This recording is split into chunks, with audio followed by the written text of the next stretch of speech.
Bismillahirrahmanirrahim. Assalamualaikum warahmatullahi wabarakatuh.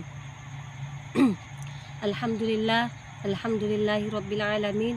Wassalatu wassalamu ala rasulillahi wa ala alihi wa ashabihi wa mawala. Rabbi syrah li sadari wa yassir li amri wahlul 'uqdatam min lisani yafqahu qawli. Amma ba'd. Baiklah, langsung saja perkenalkan, nama saya Nur Hasanah Siregar dari kelompok 3 pada mata pelajaran Sejarah Peradaban Islam. Dosen pengampu Ibu Nur Sri Hayati MA. Di sini kami akan membahas tentang sejarah berdirinya dinasti Umayyah sampai dengan kejayaannya hingga kemundurannya. Dan yang pertama yang saya akan bahas adalah kapankah berdirinya dinasti Umayyah. Jadi dinasti Umayyah ini merupakan kekhalifahan pertama setelah era Khalifaur Rasyidin dalam sejarah Islam, yang mana dinasti ini diambil dari nama Umayyah bin Abu Sufyan, salah seorang sahabat Nabi Muhammad SAW. Lalu menjadi khalifah yang memimpin pada tahun 661 sampai 688 Masehi.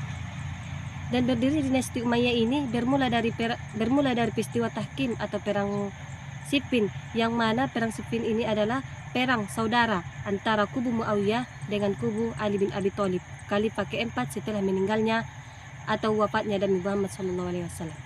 Dan perang Siffin ini terjadi usai kematian khalifah ketiga, yaitu Utsman bin Affan pada tanggal 17 Juni tahun 656, yang membuka peluang bagi Ali bin Abi Thalib menantu Nabi Muhammad untuk menjadi pemimpin.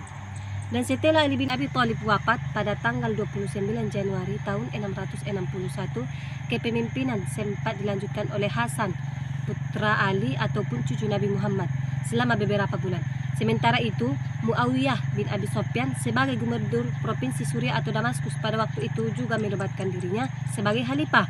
Namun, karena Hasan ternyata lemah, sementara Muawiyah bin Abi Sufyan bertambah kuat, maka Hasan bin Ali menyerahkan pemerintahannya kepada Muawiyah bin Abi Sufyan, dan dari sinilah sejarah kekhalifahan Umayyah dimulai. Selanjutnya adalah masa kejayaan Khalifah Umayyah.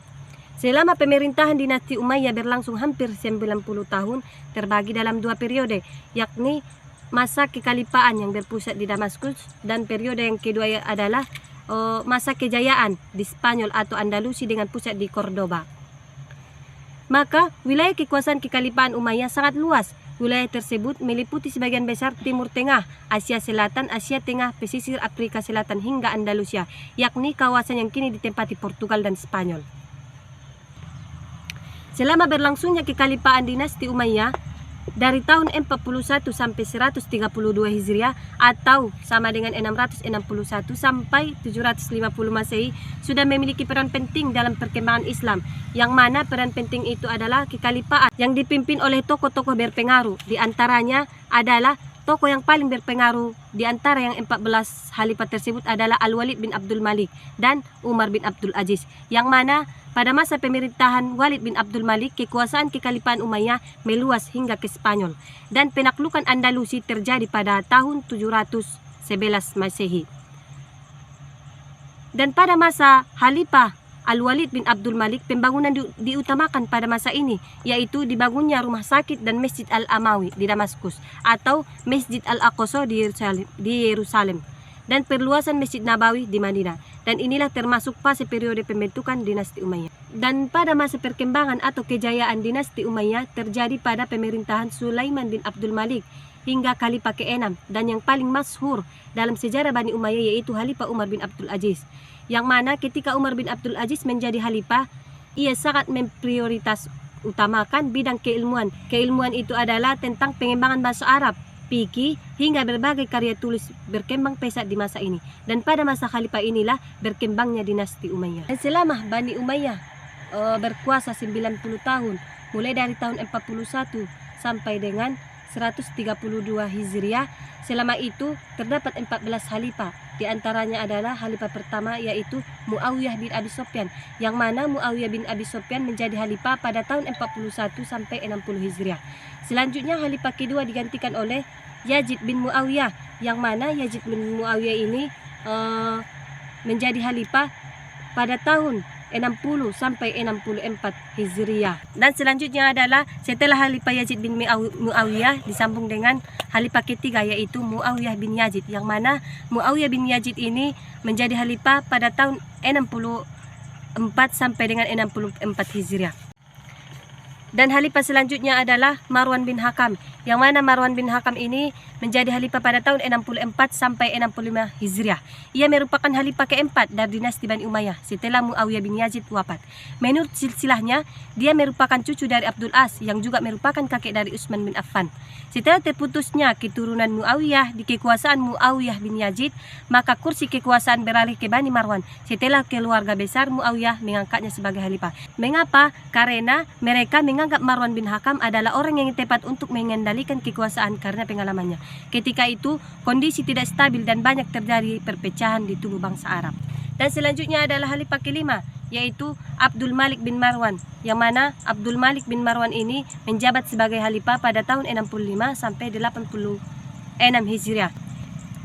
Dan nama lengkap Abdul Malik ini yaitu Marwan bin Hakam bin Abdul As. Ia dilantik sebagai Khalifah setelah kematian ayahnya Marwan bin Hakam pada tahun 685 Masehi. Di bawah kekuasaan Abdul Malik, kerajaan Muawiyah mencapai kekuasaan dan kemuliaan. Ia terpandang sebagai khalifah yang perkasa dan negarawan yang cakap, dan berhasil memulihkan kembali kesatuan dunia Islam dari para pemberontak.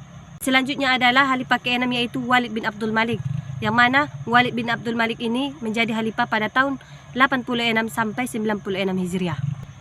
Selanjutnya adalah Khalifah ke-7 yaitu Sulaiman bin Abdul Malik, yang mana ia menjabat pada tahun 96 sampai 99 Hijriah. Ia merupakan saudara dari Walid bin Abdul Malik, khalifah sebelumnya. Dia diangkat sebagai khalifah pada tahun 96 Hijriah pada usia 42 tahun. Dan selanjutnya yaitu khalifah ke-8 yaitu Umar bin Abdul Aziz, yang mana ia menjabat sebagai khalifah pada tahun 99 sampai 101 Hijriah. Dan dilanjutkan dengan khalifah ke-9 yaitu Yazid bin Abdul Malik. Ia menjabat pada tahun 101 sampai 105 Hijriah. Dan khalifah selanjutnya yaitu disambung oleh Hisam bin Abdul Malik. Dia menjabat pada tahun 105 sampai 125 Hijriah.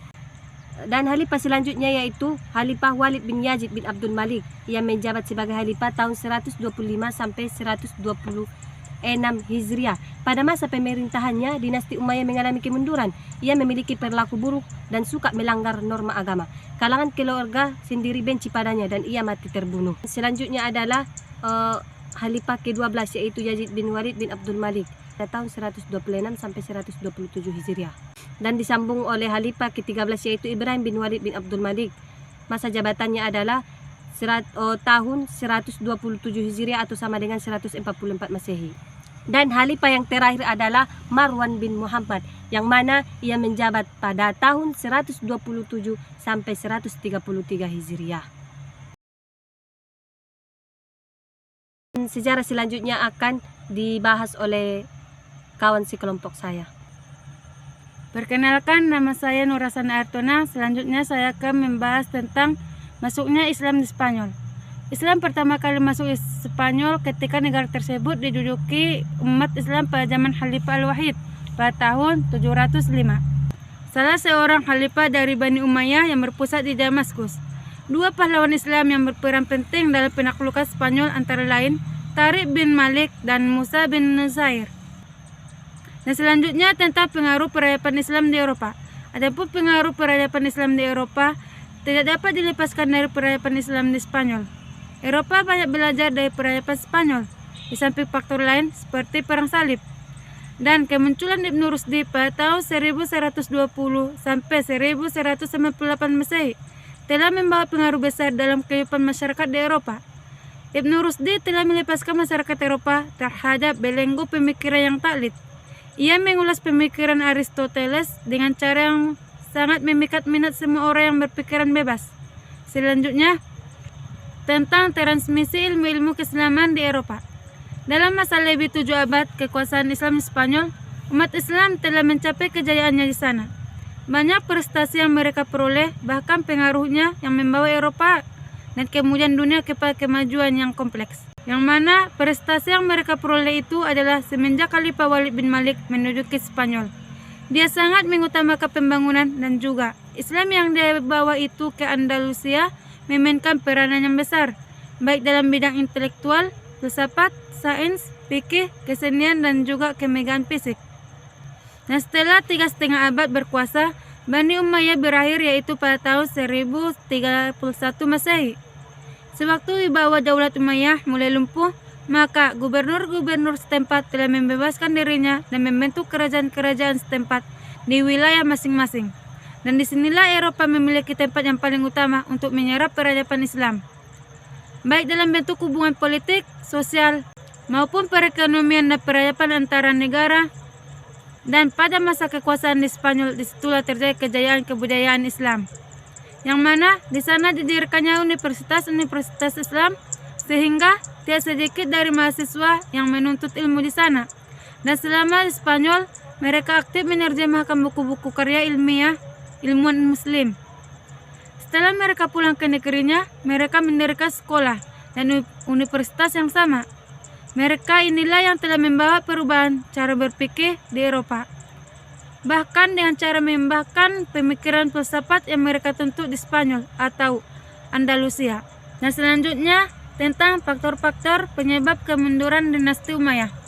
Yang pertama, tentang terjadinya pertentangan keras antara kelompok suku Arab atau Irak yang disebut Mudariyah dan suku Arab Selatan yang disebut Suriah atau Himyariyah. Pertentangan antara kedua kelompok tersebut mencapai puncaknya pada masa dinasti Umayyah karena pada khalifah cenderung berpihak pada satu etnis kelompok. Dan yang kedua, lemahnya pemerintahan dinasti Bani Umayyah juga disebabkan oleh sikap hidup mewah di lingkungan anak-anak khalifah tidak sanggup memikul beban berat kenegaraan tatkala mereka mewarisi kekuasaan. Di samping itu, para ulama banyak yang kecewa karena perhatian penguasa terhadap perkembangan agama sangat kurang. Dan yang ketiga, penyebab langsung tergulingnya kekuasaan dinasti Bani Umayyah adalah munculnya kekuatan baru yang dipelopori oleh keturunan Abbas bin Abdul Muthalib. Gerakan ini mendapat dukungan penuh dari Bani Hashim dan kaum Mawali yang merasa dikelas duakan oleh pemerintahan Bani Umayyah. Sekian dari kami. Assalamualaikum warahmatullahi wabarakatuh.